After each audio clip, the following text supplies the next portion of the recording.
Je suis ingénieur en chef des mines et du pétrole et que j'ai travaillé pendant 27 ans au ministère du pétrole et du gaz. Voilà, donc après 27 ans de loyaux services, j'ai terminé ma carrière là-bas en prenant ma retraite l'année dernière, en 2021, en 2022 plutôt, en qualité d'ingénieur en chef des mines et du pétrole. Pourquoi l'exploitation, les revenus de l'exploitation pétrolière ne profitent pas beaucoup à l'État? Ce que vous dites, on pourrait dire que c'est un euphémisme. Ça ne profite pratiquement pas. Il faut le souligner. Ça ne profite pratiquement pas au pays. Alors expliquez-nous ça, vous qui avez été dans ce champ-là. J'explique. Oui. Donc la société pétrolière viennent. Ces sociétés-là viennent. Ce sont des partenaires, on va les appeler comme ça. Elles viennent, elles nous disent, bon, nous, on va investir dans le pétrole. On va commencer donc les premières négociations et on leur signe des comptes rendus de réunion. Elles prennent ces comptes rendus-là, elles vont avec auprès des banques étrangères. C'est un contrat qui est un contrat de poker menteur. De dupe. De dupe, il faut le dire. Mais le fait d'aller emprunter de l'argent, elle nous ramène finalement des dettes. Voilà la partie de poker menteur. Elle ne nous ramène pas des capitaux, mais elle nous ramène des dettes. Et c'est donc l'exploitation qui rembourse ces dettes-là. Mais ce qui est grave, c'est que lorsqu'elles vont emprunter ces fonds, elles empruntent cela avec un taux d'intérêt, on va dire de 2, sinon maximum, grand maximum de 3%. Mais lorsqu'il s'agira de rembourser ces dettes-là, on va les rembourser, nous, dans le cadre de l'exploitation des opérations pétrolières chez nous.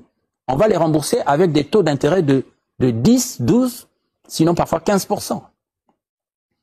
Cela fait que lorsqu'on arrive maintenant au niveau du partage de production, la société dit, parce que c'est ce que le contrat dit. La société étrangère. La société étrangère dit, parce que c'est cela le contrat, on commence d'abord par récupérer le prêt que nous avions fait pour venir faire ces opérations-là. Et lorsqu'on récupère en nature, donc en pétrole, ces prêts-là, on les rembourse avec un délai d'amortissement très court, alors qu'elles vont emprunter ça pour des délais de 10, 15, 20 ans. Nous, on les rembourse très rapidement sur 2-3 ans. Elles récupèrent. Et quand elles récupèrent, ce qui reste de produits pétroliers, c'est ça, c'est là maintenant qu'on fait le partage. Et moi, ce que je reproche, moi, personnellement, pour avoir participé, c'est qu'on ait accepté que dans le partage même de production, la société pétrolière se retrouve parfois avec 55-60% de ce partage-là. Ce qui fait que, en gros, le pays ne gagne pas grand-chose. On dit du Gabon un pays pétrolier, d'accord, mais c'est un pays pétrolier pratiquement pauvre. Et ça ne nous permet pas d'avoir les moyens nécessaires à notre développement. Ça ne nous permet pas d'avoir les moyens nécessaires au bonheur du peuple gabonais. Et c'est valable pour la plupart des pays africains. Et c'est valable et pour les mines et pour le pétrole. Quand une société veut venir investir, en Afrique généralement, et surtout en Afrique francophone, quand une société veut investir, elle vient s'adresser à l'État. Mais l'État n'est pas une société. L'État n'est pas sur le terrain. Voilà des dysfonctionnements qu'il faut corriger. Ce sont des déséquilibres tellement graves qu'on ne se retrouve pas. Et c'est de là aussi que vient la corruption dont vous faisiez allusion. D'accord. Il faut que l'interface dans le domaine des affaires se fasse entre sociétés.